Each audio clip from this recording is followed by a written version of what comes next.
Welcome back. It's been 3 days since you've made some money, so I really hope that awkward small talk with your distant cousin this Labor Day was really fun, because being broke isn't. So we're getting straight down to business, because we only have 4 days to make 5 days worth of money. So let's do a quick recap. Nvidia beat earnings by a lot, but the street was actually expecting Jensen to bring back Steve Jobs from the dead. I think investors should be cautious for the next 8 weeks. September. Next 8 weeks, be cautious. Yes. You're not always cautious. That's right. Market's been up 7 of the 8 months this year, so we know it's an incredibly strong market, but we also have the September cuts and we have the election, things that'll get people nervous. I think that 7 to 10 is a possibility, and we've already had 2 7% corrections this year, so it's been testing investors' patience, but I think we should expect turbulence. Taylor Swift is apparently going to endorse Trump. The average stock has figured out it wants to be an astronaut when it grows up, and the middle class is still getting fucked over with $600 monthly insurance premiums. The same guy spends $150 on his hair, and he wonders why he's negative at the end of the month. Welcome everybody to the daily recap show where we talk about stocks and the financial markets. My name is Chase. Guys, if you like this video, please subscribe, hit that notification bell, hit the like button, and leave a comment for the algorithm. Let's get into it. This is the daily heat map of the S&P 500, and the market kicking September off with a little bit of deja vu. We saw really brutal early weakness in August. We're seeing the same type of weakness here in September, led by selling in stuff like the Mag 7, particularly Nvidia, semiconductors as a whole, software as well. But just the bigger boys taking it on the chin, bringing the entire market down with it. Cyclical sectors, industrials, financials saw some selling too, energy as well. Basic materials participated in the downside. What didn't participate in the downside was these defensive sectors, parts of healthcare, the defensive components like healthcare plans, utilities, staples, as well as telecom services. The quintessential secular defensive stocks were green today. In fact, consumer staples and real estate were the only sectors that were green. The other defensive sectors like utilities and healthcare in aggregate actually had losses on the day, but there were components of it that were green, and that's what really matters. Technology, brutal day across the board, down 4.6%, energy down 2.5%, followed by materials and industrials. So very cyclical sectors taking it on the chin. And it all stemmed from today's manufacturing data. Bad news is simply bad news for stocks right now. Manufacturing PMIs, the forecast was 47.5. We got 47.9. So a slight beat, but you have to understand that a number below 50 is still in contraction territory. Construction spending came in a little bit worse than expected. ISM manufacturing in aggregate came in worse than expected. 47.2 versus 47.9, and this is why the market sold off, and then momentum brought momentum to the downside. And what this data right here is simply telling us is that things are a lot weaker than they seem. And the reason why this is bad is because if we go into a cutting cycle and growth remains strong, the economy remains robust, stocks do very well in that environment. But if we're going into rate cuts to save parts of the economy, the manufacturing sector, the labor market, etc., then you're cutting into a weaker growth environment, and stocks don't do well in that type of environment. And this was just an indicator that, hey, things may be a lot uglier under the hood than what they seem. And so the market liquidated across the board.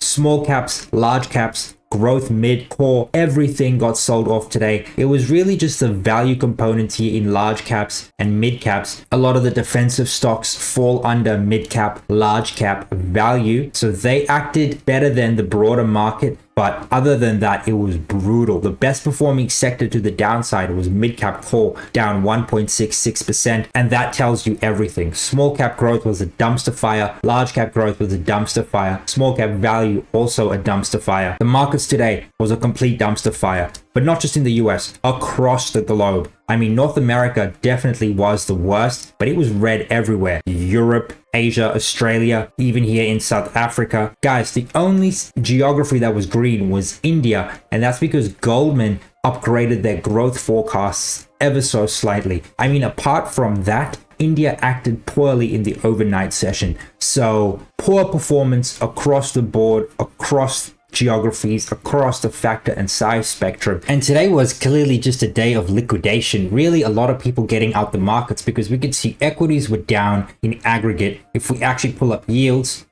fell significantly. Bonds gained as a result, and the dollar was bid up. In other words, pulling money out of risk assets, buying the dollar, bidding up the dollar, buying bonds. That's a flight to safety if you've ever seen one, and the market getting real jittery, coupled with the fact that defensive sectors were in the green today, a clear liquidation play, and even commodity safe havens like gold and silver were down today. So clearly just a liquidation, people preferring cash over anything else, and the major markets are not looking that great. Look at the S&P 500. Look, year to date, great, but we have to talk about what's actually happening right now. And you can see that we've actually put in a low, and you can see we put in a low right here, a higher low, new all-time high right here. The problem is on the way up, back down, market looks really good right here. Market looks really good until we don't actually go make a higher high at new all-time highs. This signals to me a higher low. The fact that this is a higher low and the fact that this is a higher low signals to us that we probably will see downside ahead in the S&P 500. The gamma flip 5550, we've broken that. We're officially in negative gamma, and that means we can aim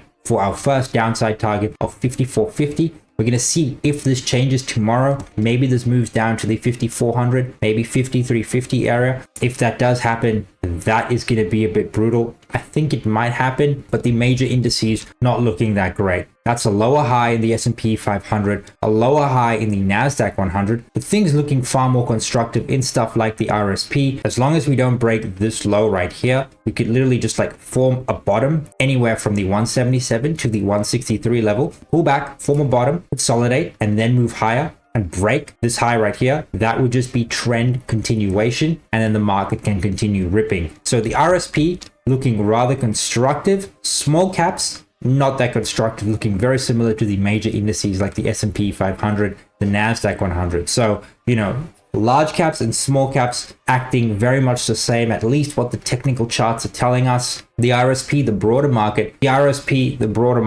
looking a lot stronger though. And that's about the only good thing we can say right now about the markets. But I think for the rest of September, and all we're going to do now is look for signs of a bottom. We're going to take our lead from the macro as well as the technical, the options market. And right now the options market is telling us that there's definitely some hedging taking place. We're in negative gamma. So now we sell into weakness and buy into strength. And our downside targets, it's 5450. So that's where we aim to. That's where we look to. But guys, in aggregate in the S&P 500, as long as we stay above this low right here, call it the 5150 area, and actually form a higher low, let's say at this point, and then continue higher, I would say that is very, very constructive. It just gets a bit ugly if things start to break down below this area right here. If things start to break down below these levels, that's when things get really, really ugly. But as it is right now, this is just an opportunity to buy the dip. We're going to see how it evolves. We're going to pay close attention to the macro in particular. Good news is now good news. Bad news is now bad news, guys. We don't want the economy softening more than what it is already, especially going into rate cuts. We do want to see some good news, and a lot's going to be dependent on this week's macro data, especially tomorrow. We got some of these early employment figures, stuff like ADP payroll numbers. So guys, subscribe so you don't miss a beat. You're going to want to be watching these videos because we are going into a very treacherous month. And if you take one misstep, it could take you months to get back to even. So subscribe so you don't miss a beat. However, any weakness we do get into September, I will be buying the dip. I do think we're going to go higher into the end of the year, into 2025. And these are stocks I want to buy this week and this month in September if the weakness continues. I'm looking at PayPal, $70 or under. Google, under $160. Paycom Software,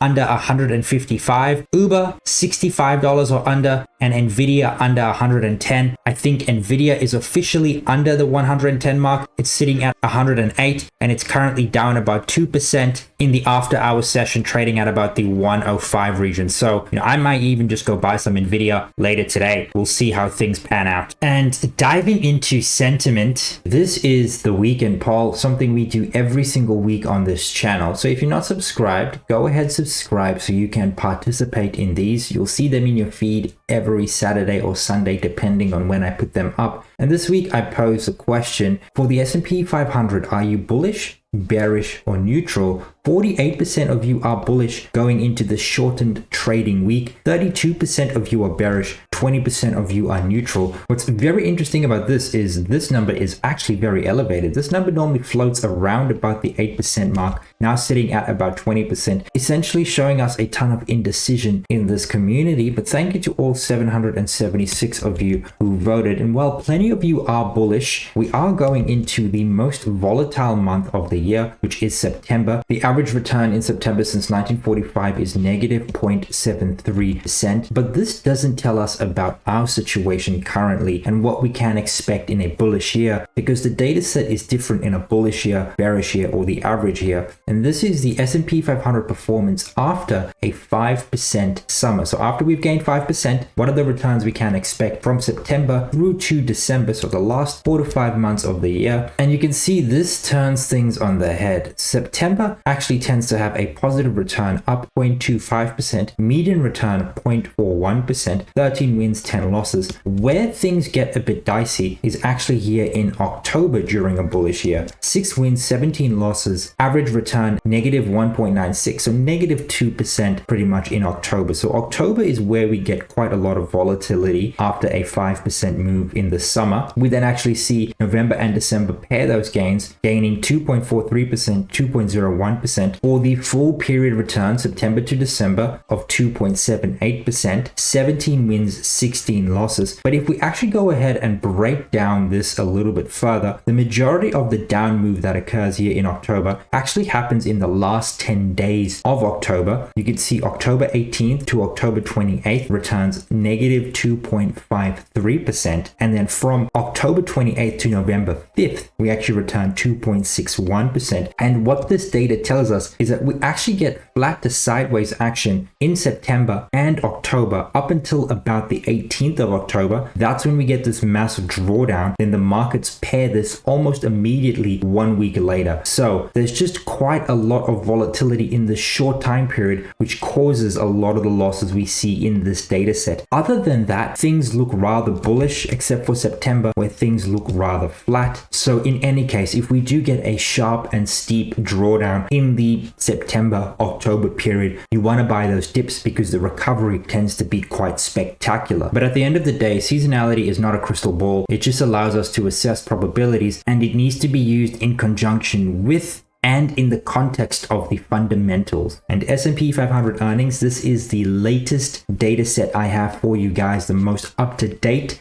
data set. And S&P 500 earnings moved up from 12.5% last week to 13% this week. X energy 13.8%. S&P 500 revenue figures at 5.5%, X energy 5.2%. And look at the earnings in technology, the best performing sector. Revenue 11%, double-digit revenue growth. Earnings 21.2%, 25% net margins. Total S&P 500 net margins 12.2%. Expectations at the start of earnings season was 11.8%. And have a look at this. The 5-year average for S&P 500 margins is 11.5%. We are handily beating the 5-year average, which is very, very good. Earnings are solid. The fundamental picture is solid, guys. And any dips we do get in this market, you just want to buy, because when earnings are growing and margins are expanding, stocks do very, very well, and you want to hold equities in that type of environment. And this is a very interesting graphic about S&P 500 price and earnings. You can see that this blue line represents next 12 months earnings growth in the S&P 500, and then the S&P 500 price. And EPS growth has grown 58%. The S&P 500 price has only rallied 53%. This is since the start of 2021. And what we're seeing in the S&P 500 is literally an earnings-driven rally. Pretty much what this tells us is that there's still a little bit of upside room here in the S&P 500. But where does this exactly leave us with valuation? Because you look at this and you say, oh, the S&P 500 might be undervalued. That is simply not the case. In fact, the total US market valuation is currently overvalued by 2.6%. We had undervaluation after that steep drop we had in August, July. Same here with the May drop. But looking at individual factors, we can see that the majority of overvaluation in the US US market actually comes from the large cap space, particularly the large core and large growth side. Large value is a little bit overvalued too. However, you can say within a fair value range. We see that mid-cap growth overvalued as well.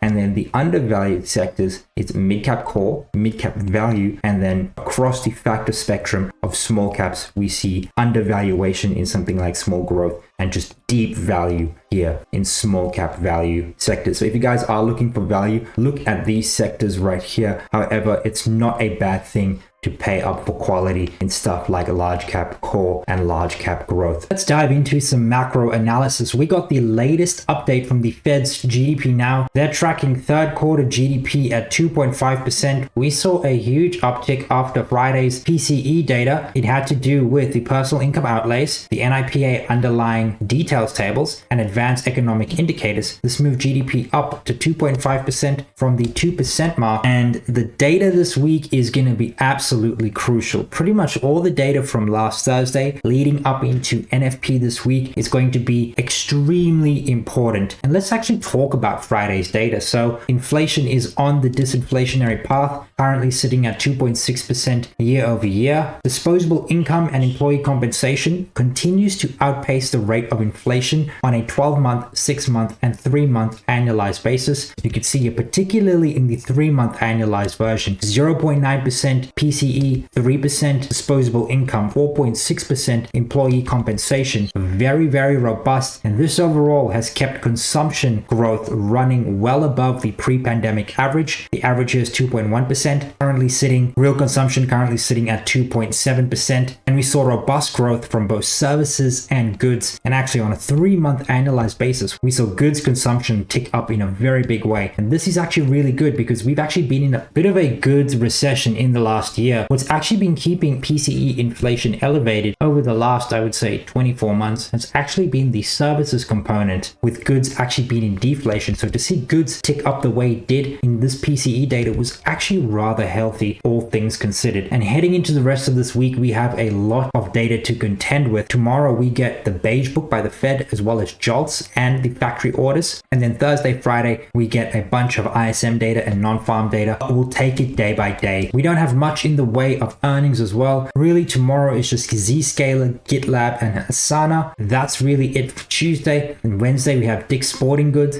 Dollar Tree, and then Broadcom here on Thursday. So a very light week of earnings, but a huge week of data. And the macro is really going to move the market this week. But if you've made it up until here, thank you so much for watching. If you like this video, please subscribe, hit that notification bell, like this video, and leave a comment for the algorithm. Cheers.